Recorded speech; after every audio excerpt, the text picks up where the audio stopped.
Good afternoon to each and everyone. Welcome to the afternoon sessions of the second day of the Enterprise Digital Transformation Asia Conference 2022. So, this is the Digital Marketing Innovations track. And for this specific presentation, we'll be putting up two polls over at the poll section. We do appreciate everyone's feedback and participation. So, right now, we'll be Amit Jain presenting, Senior Practice Manager at OpenText Southeast Asia. New world, new business needs, evolve customer communications to communication centric experiences. Over to you, Amit. Thank you, Jet. Thank you for having me on this forum. Thank you, everybody. I know this is a post-lunch session. Might be a little sleepy, but I'll try to pep it up and hope that there is some takeaway from this. So, essentially, the world has changed. We have seen the new customer shopping habits and customer expectations have changed dramatically over the last 2.5, 3 years, and especially in the COVID time. So now the world has changed into like pre-COVID and post-COVID era. So the new experience economy in the post-COVID era essentially talks about the organizations which has really embraced the customer experience in a unique way have the chances of a long-term sustenance and a long-term differentiator for that matter. So there is one quote I would basically say for the last 2.5 years I know we have all been part of the pandemic. As we have engaged with brands of all kinds, we can start to see the differences between those that have embraced digital accelerations and those haven't, and we could clearly see those differences as well. The quote by a partner at CQA Capital puts this in a little perspective in the space of March 2020, when the pandemic was really flaring. Many businesses fast forward to 2025. So that's a big deal, actually. Many of the businesses who didn't really have retail shops open anymore had to switch to curbside pickup for grocery, as an example. You could no longer hop on to the grocery store or pick up few items. You had to order it online for delivery or curbside pickup. This transferred and transformed a lot of everyday shopping into digital experience that you would now offer to your customers. So the brands and companies that really had these foundations set up were the ones to actually cash in, and they were able to sustain it as well. And apart from cashing in, they are the ones that who have emerged in the post-COVID era. Now, were the ones that were able to delight their customers and make sure that the customers were happy with their customer service. And another interesting statistics that basically talks about the consumers' expectations, which have really shifted in terms of the shopping. Now, COVID times have seen those people who never would have otherwise have paid for online shopping easily came on board and changed their buying behavior, as they did not have any choice. I mean, that was a matter of survival as well. Now, while businesses are getting back to normal, mind you, the expectations are really not going to go back to the pre-COVID days. So a benchmark has been already set up in these COVID days when it comes to the digital transformation and the digital delivery. Whether we like it or not, the customers have really got used to the online digital way of doing things. Although it might be for the betterment, I would say. The steady progressive transformation of the world affairs have taken a big leap and has advanced a few years, as the CQA Capital has already put in terms of advancing it by 2025. So it's kind of a leap for at least 2, 3 years of technology that has taken a leap. The business transformations have taken a leap in the last 3 years. Now there's an interesting trend that came across with some statistics. The COVID changed businesses in a significant way. Few of the sectors were quick to adapt and accelerate their transformation either by strategy or lack of choice. And those industries essentially around restaurant, banking, insurance, healthcare, and education. But if you see the trend, essentially in terms of people getting online, in 2019, 11% of US customers use telehealth. Now, 46% of US citizens are actually using it to replace their canceled healthcare visits, and that's from one of the McKinsey research. There's one more example. India's Apollo hospitals, which comprises more than 7,000 physicians and 30,000 other healthcare personals, they launched a digital app, Apollo 24 by 7. That was in early 2020. Within 6 months, the app had enrolled almost 4 million people with around 30,000 downloads a day. So you could see the shift of mindset of the consumers in the COVID times. Now, insurtechs, the insurance technology companies and the fintechs have been among the most responsive to customers during the COVID-19 crisis, and were the first to launch products focused on the pandemic, essentially, and also products that could be bought, enrolled remotely. Account opening processes were changed to respect customers' wishes of to not leave their houses for safety concerns. We know that education has taken a huge shift and pandemic and proved that courses and lectures can be delivered online from the comfort of home. I could see universities rolling out more and more online courses these days. So in terms of the post-COVID era, there's a new world, there's a new business needs that we have to cater for. Now, among that, there is an interesting or little more worrisome trend that we could see here. So in terms of the customer experience, this is a statistics that I came across in some research material. Consumers who agree that most of the companies they do business need to improve their CX. And you could see that from 2019 to 2022, from 35% to 65% of now people believe that the businesses should actually improve their customer experience. And the major shift has happened in the COVID times. So you could see that the major criteria of sustenance and delivering the delightful customer experience essentially boils down to the whole customer journey and the experience that you are actually giving it to the consumer. This is a kind of a wake-up call for all businesses. The slower you would be to adapt to their changing needs, the faster would be the decline in your revenues and the bottom line.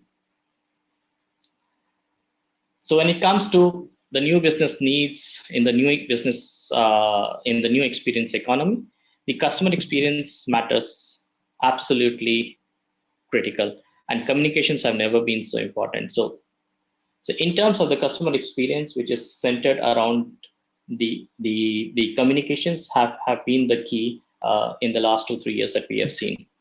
Now, in terms of, this statistics also basically, this research of Forrester shows that the customer experience leaders grows revenue faster than the CS laggards. So the people who have actually embraced the customer experience much faster.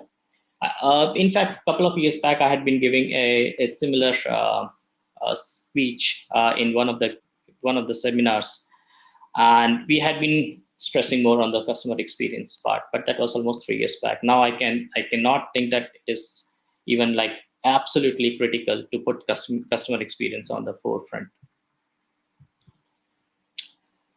Now, in terms of the new business needs that we're talking about, intimacy, that essentially means around understanding the customer, but we will see as to what are the parameters and the factors that essentially would go in understanding this customer and what increases the intimacy to the customer, what increases the closeness.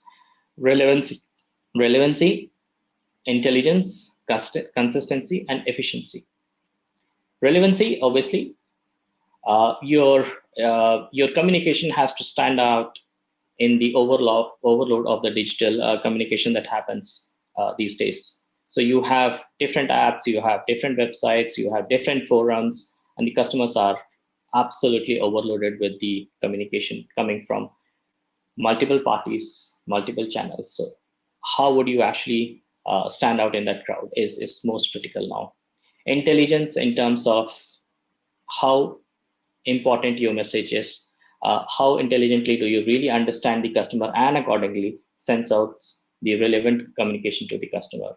Consistency in terms of a unique messaging that goes out to multiple channels. We'll see in a little more detail later on.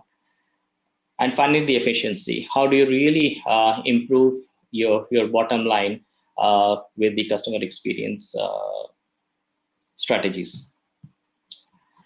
But essentially, do your customer experience solutions currently solve all these new generation needs?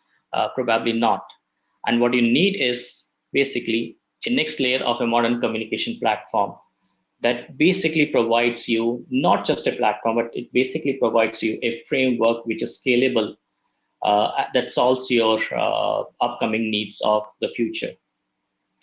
Now, when it comes to communication, using customer data and analytics to essentially move from your acquisition to retention to trusted advisory stage. Now, at the end of it, it boils down to your data. So data-centric customer experiences are the basis of your effective customer communication as well. Now, when we talk about customer intimacy, so I'm just trying to actually go back to those 5 pillars of the new business world needs.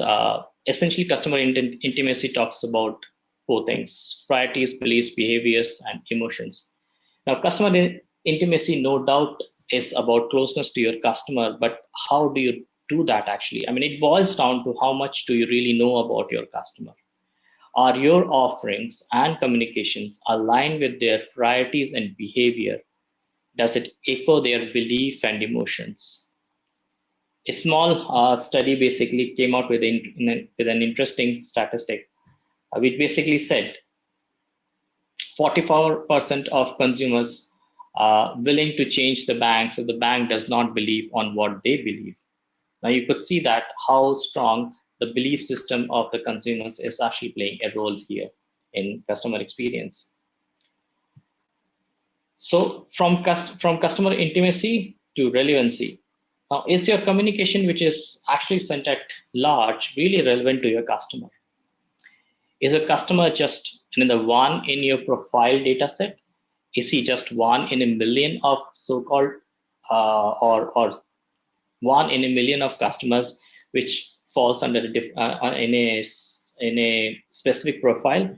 The customer profiling was good quite a few years back when we really learned that how data can be actually leveraged to provide the customer experience, how relevant information can be actually provided to the customer based on the data. But really, are we also looking at the same now? Probably not, because your relevancy of customer communication has actually transformed from things like offers which are which are basically meant for people like me, to actually an offer which is actually tailored for me. So from a profile-based targeting or a profile-based communication, now we are talking about hyper or ultra profile-based personalization. Now, people have been using different words. You can use hyper or you can ultra personalization, but it says the same thing. What it says is, I don't want an offer which is for people like me. I want an offer or a recommendation which is for me, which could be tailored for me, or which is essentially for me if you really understand me. And that's exactly what is the expectations from the customers these days. So unless that is more relevant, unless your communication is more relevant, I think we can forget about the conversion rates for that matter. So from relevancy to the next, intelligence. Now, with the advent of the AI and ML technologies, we know that it is no longer a rocket science to deliver the right offer to the customer. However, it is still challenging. I can understand that, but it's no longer impossible now. What is the next best offer that you could actually suggest to the customer? What is the next best action in a specific journey you could actually suggest it to the customer? Or what is the next best channel you can suggest to the customer? As long as you have the data to provide the data-centric customer experience, I think you would have the answers how to do that part. Now, how to do it is one thing, and the next is, once you have the data, what you do with that data. But it boils down to, unless we don't have the data-driven platform enough to churn out what is right for the customer, how do we imbibe this intelligence in our communication? And that's exactly is the key here. The next would be the consistency. I can't really stress more on the need to have the 360-degree view of the customers. We all would unanimously agree to that. And as I said before, it boils down to do we really know our customers? Do we understand the journey of a specific customer and not for customers like that grouped into some profile? Everyone has a different journey, and so it is imperative to understand and monitor that. And that essentially gives concept of progressive profiling, which essentially talks about your profile is not static, it is constantly changing, so you got to monitor that as well. You got to enhance your profile.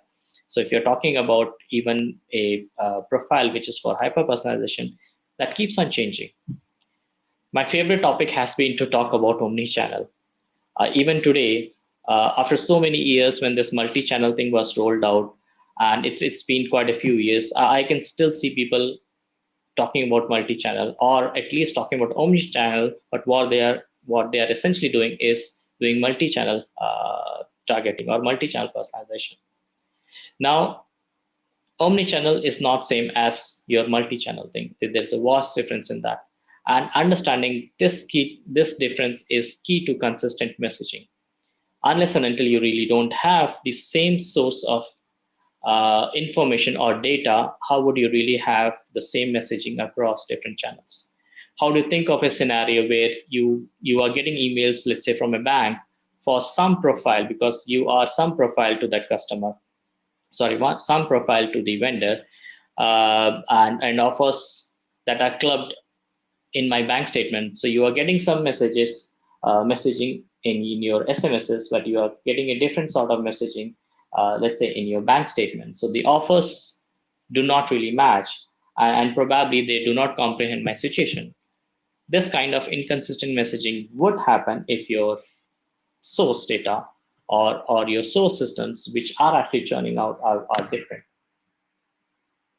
So as I said, understanding the key difference between the multi-channel and omni-channel is the key for the communication. Inconsistent messaging will only drive away your customers. The experience that I receive clearly says to me that I'm not one of the million customers that you have. I need to feel different. I need to feel special about it. And I can only do that if I know the customer, if I really know the 360-degree view of the customer, and I can target actually the customer based on not like kind of a customer, but essentially things which are tailored and meant for that specific customer. Last, the efficiency. The consistent messaging essentially will not happen if you really have silos of customer information, because that leads to the incomplete and customer giving half-cooked data. So as I said before, I mean, you can't be having different messaging going across different channels, and from different systems. If you do not have one source of system, or at least consistency between those two systems, and if they are in silos, that's a bigger problem that we have. The larger, older organizations that we see here have a bigger challenge because they are set up in a certain way, and transforming that essentially is a mammoth task compared to these days startups who are nimble, who are more agile, and they do not carry the baggage of the organization setup of various departments. So the most important part here would be eliminating the silos, and really understanding how do you synthesize and synchronize the data that is between those systems. How do you really also have a relationship with the communication that is going across with the employee experience also. So if you also have a statistics or probably a data which essentially maps your communication that is sent across with the employee experience, I think that would also give some very interesting insights. Now, in terms of the modern experiences that we are talking about, I mean, this is just in context of OpenText Seek's platform, but essentially it talks about various journeys you could say that like one journey could be I sign up, I make account changes, or I receive and pay my bill, I manage my energy use, I encounter a bill problem, etc. Now there are various portfolios that we already have in the CX domain in context, uh, which actually caters to these different journeys. Now, the point basically is there would never be one platform or one product which would actually suffice to the ever-changing needs. So you got to have a framework which essentially caters to your customer journey. Your customer journey is where you would be tying up various points of the journey with different portfolios, different products for that matter, or solutions that you are looking for.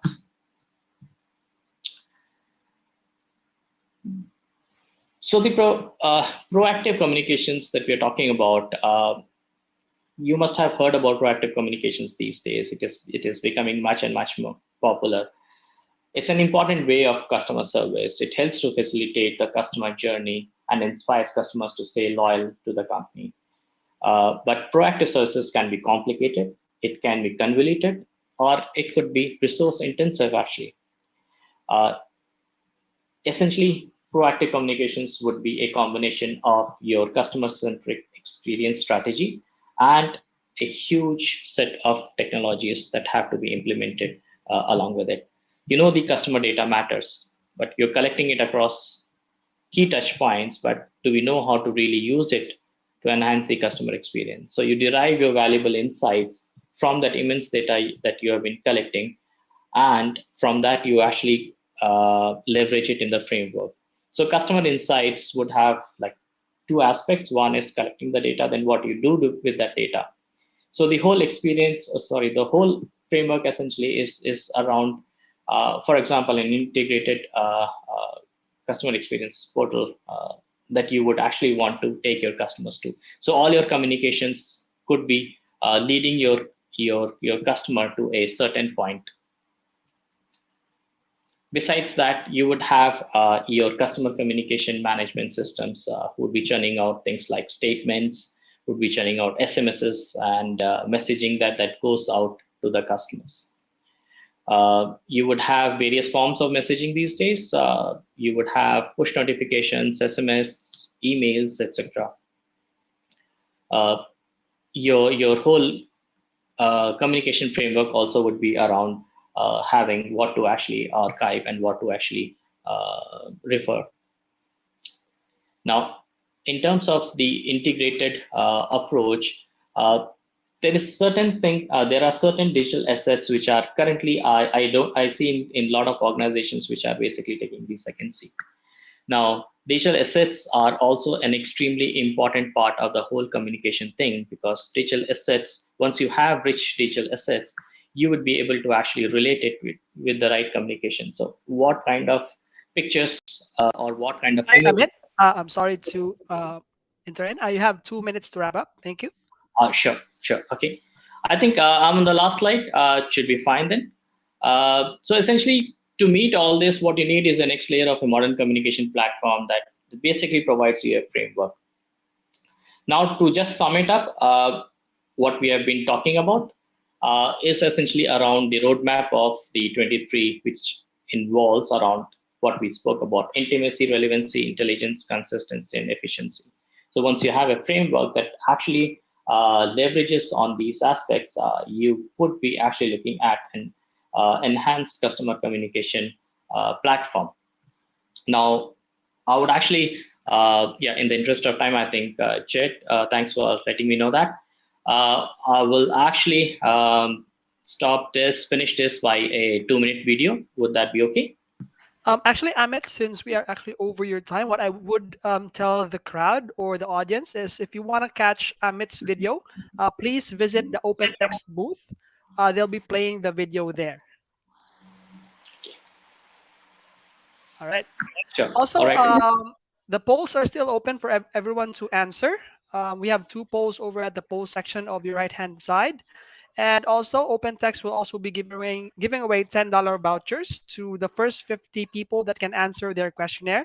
You can catch the link to their questionnaire over at the chat or over at their OpenText booth. Thanks again, Amit.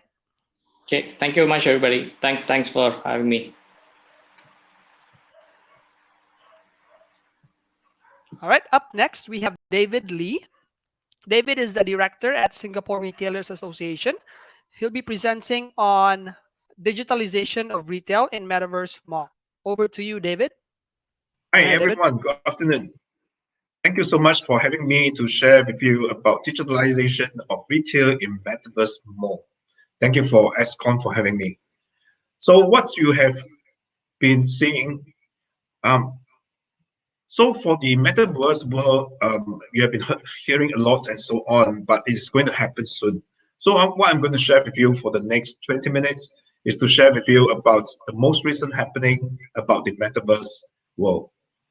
What you are seeing over here in the left-hand side, you can see that you begin to see the number of metaverse mall uh, building over the times. You can see that basically with that, even in Dubai, they say they are going to build the biggest metaverse mall in the world.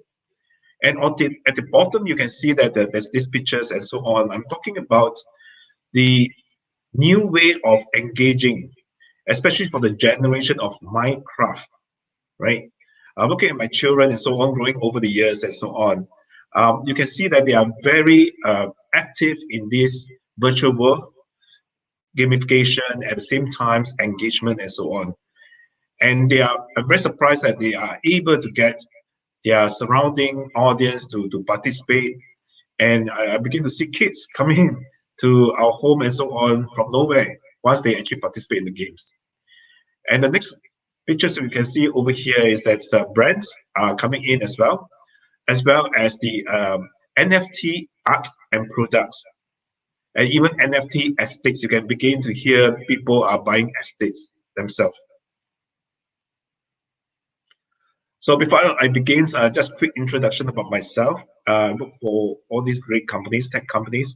The reason I give you this context is to share with you the rest of the content is very much depends on the background I have, right?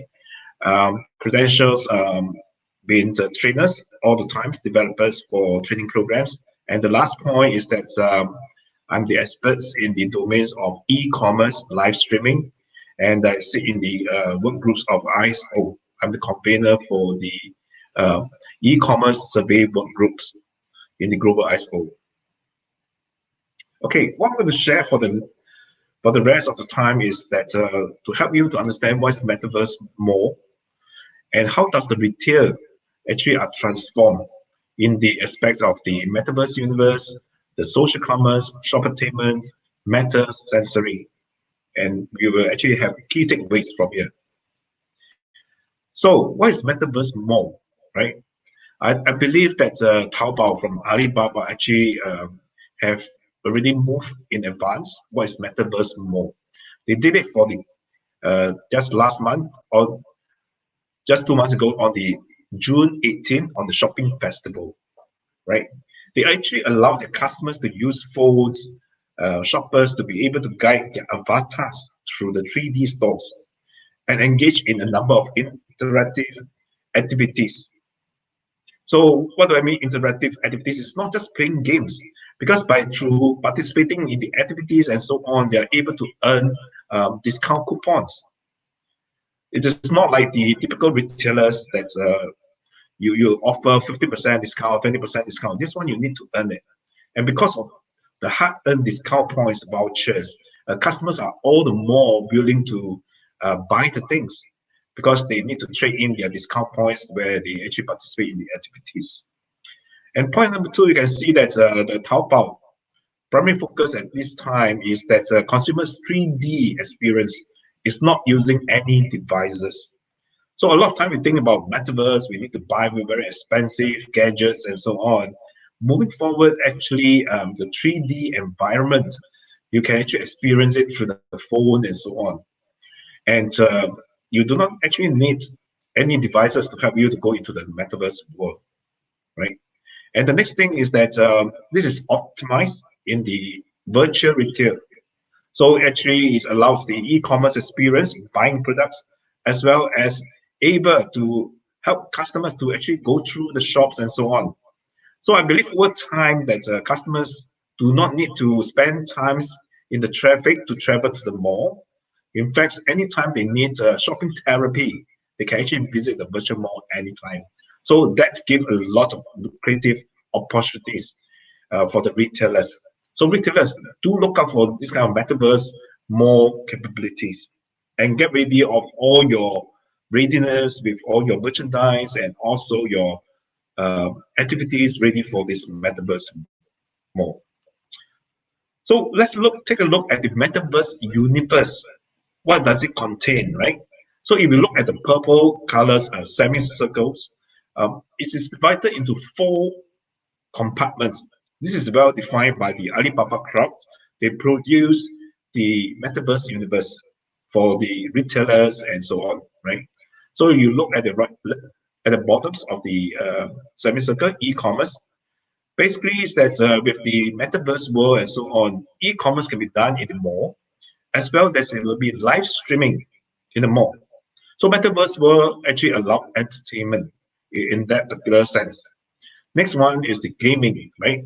Gaming again, with that gaming, you can actually go into NFT, non-fungible tokens, which allows customers to buy that NFT products, NFT points, vouchers, and so on to trade in for products. The next one is social entertainment, where you can actually buy the NFT art products and so on, as well as go into any of the entertainments and sports in that sense in the virtual world.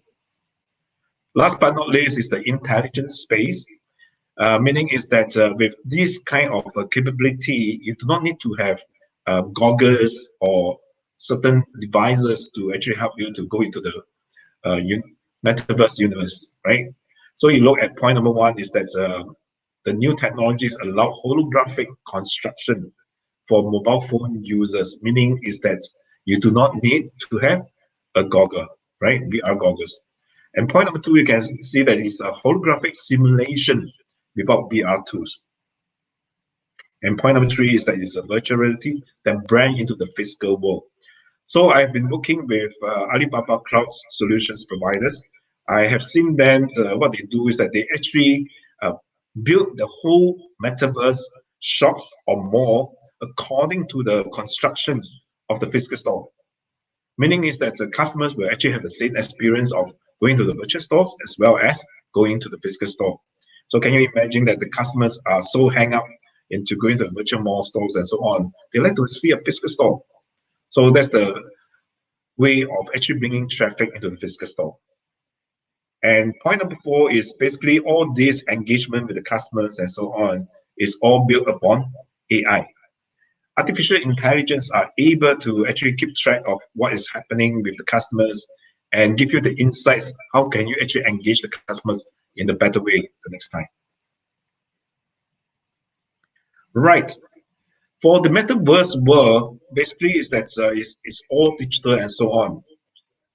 And this morning, I actually talked to a retailer, and the reason retailer want to go for more training and so on is because they see that actually the old way of engaging customers is gone, right? The advertisement in the newspapers, TV, all actually is really outdated. In the new digital world, it depends on how you connect to the customers. How do your customers actually form communities to follow you, your brand, and from there, how you can actually do the conversion. So after that, actually, you need to increase the average order value. In the past, we actually very much used to the old tactics of upsizing, cross-selling, and so on. It doesn't work in the digital world anymore, right? So all this about play and so on is about fun, gaming, and also earning points, discount points to encourage customers to trade in the points for your products purchase. And the 5th one is basically is that your communities, you need to actually divide them into soldiers and party goers. What do I mean by that? Soldiers are people who are willing to defend your brand. So in the metaverse world and so on, right? Let's say there's someone who will criticize your products and so on, 1%. But what if you already build a great communities who are very supportive to you? 1,000 soldiers, 10,000 soldiers, you will actually drown out the one negative comment. Why do you need to do it? Because there's an AI monitoring your store performance.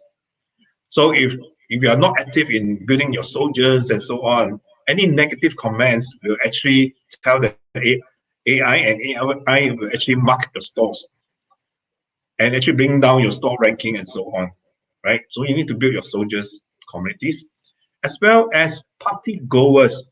Party goers are people, customers who are not so committed, because not everyone will be very defensive for a brand. They may like your brand and so on, but they will not take the extra step to defend. But they like the fun of joining you. That's the reason why you can actually bring in crowds for that. Right. So the next thing you can see is that the next level is your target personas is all digital, and then your community is actually very much in the social medias with the followers, bookmark, and so on. Do not actually neglect these particular important tools, followers and bookmark, because once you encourage them to bookmark and so on, in your stores, they will actually keep track of their customers' IP address. Any promotion from there and so on, you will track down the IP address and send it to the customers. So remember that you have to make sure that all these followers are there, the bookmarks are there, or even coupons, because all this, they keep track of the customers who are having the IP address that leave the mark there for you to send more messages. So at the other end, basically, is talking more about the play part and so on. Basically, you need to continue to engage your customers actively with gamification, with the even night out, right? In the digital world, it could be a bit boring, so you may actually invite them, those very loyal customers, to participate in your events and so on. And of course, what happened to the last part, the slipping partners, the lost members, right? You need to actually recover them. There's a lot of data and analytics allowed to you to understand what happened to the customers. And of course, there are at the bottom, the red one, all the red buttons. These are all the tools and all the formulas behind to support all your strategy and operations. So I will not go into detail on this. Probably it's next time, if you have more time, we can share how does it work. Right. For metaverse world, basically is that you need to entertain your customers. So think beyond of selling things. You need to actually engage your customers, entertain them, and make sure that their whole shopping journey is very enjoyable with entertainment. So I'm bringing you one of the example is Shoppertainment, which is available in Philippines, and all these professionals, live streamers, and so on, they're able to actually entertain the customers through singing, through telling different jokes, and so on. So in the meantime, actually, they will also sell the products. Very different from the TV shopping. TV shopping is a one-way engagement, right? You can always see people, TV shoppers, shoppings, all those hosts, they just keep on talking without knowing what happened behind scene. In this new world, basically, you are able to track the customers. You need some assistance while you're talking and so on. This assistant will actually engage the customers through the social media and encourage them to share more. For example, I'm talking now, I can actually encourage you to tell your friends and so on to actually come in to listen to my talk. That's how I actually build more people to come in to listen to the session, right? So basically, it's that all the gaming platforms and so on, they really have a built-in communities. Reach out to all these communities, right? Do not waste the chance. In the past, actually, we think about the most is about Facebook, and the next thing is about TikTok and so on. But actually, there's another big crowd of communities, which are the gamers, right? Everyone play games. I play games, and I believe you play games in every now and then in different, in a big way and a small way. So go into the communities to engage your potential customers. And of course, you need to reach out to the younger generation. And earlier on, I mentioned about the Minecraft. Very surprising, they are able to get people to join the games, whether they know them or they do not know them, right? Even physically, they can then close to them and start playing games. So these are the new capabilities of the consumers. Then the last point is that whether you are in the metaverse world, in the social commerce, and so on, make sure that you are fully integrated into the e-commerce shopping. Do not waste the chance, right? A lot of times we think that we just go into social media to engage the fans and make them happy and so on. But we always miss the last step, is to finish the e-commerce part. Last but not least, I'd like to share with you is the meta sensory. So in the metaverse world, a lot of time it seems like it's very remote. We cannot feel it. We cannot actually touch it. I'd like to let you know that there are quite a number of new technologies coming in. You may not need VR goggles anymore, but I believe you still need some other devices. For in this case, point number one, this is from Facebook Meta. They actually produce a microfluid haptic feedback graph. Meaning is that when you actually you browse through the metaverse world of shops and so on, you can touch the products, the textures, the designs, and so on with that feeling, right? So this particular graph will actually give you the feedback on the textures and how do you actually like it and so on. And interestingly, you thought that if you have metaverse world with the food and so on, right, you can't taste it. So Japan actually they have a chopsticks, right, able to enhance the salty taste. I believe over time that with this kind of devices, they are able to connect to your senses, right, and able to give you the even the taste kind of capabilities. So very quickly, I'll give a summary for the key takeaways. Basically, is that through all these sharings, I'd like to actually highlight that interactive shopping experience is very important. When I say interactive shopping experience, it's not just engage your customers. You need to get them to play games, earn discount points so that they will value your discounts and trade and more than willing to trade in these discount points for your products purchase. And then moving towards online store environment that is sensory rich and immersive than physical store. So make sure your pictures, your videos, all these are there's aesthetic designs behind to enhance the five senses: the sight, the taste, the smell, the touching, the acoustic, and so on. Right? Basically, is that you start to design in this way. And then the other thing is that companies are already building and hosting branded 3D virtual worlds. Okay, meaning is that you can start owning virtual stores. And over time, you can get these virtual stores to be set up in virtual malls and even start selling your virtual stores to earn some money, right? And by creating your own visually unique virtual planets, island stores, and so on, basically is that you are able to create more engaging customers, more curious customers to discover more about your products and as well as explore your stores and so on. So today is an exciting world with the metaverse coming in. And of course, there will be more development and so on, but start today to engage your customers in this way, right? Thank you so much for Escon to invite me, and I hand you back to Jack.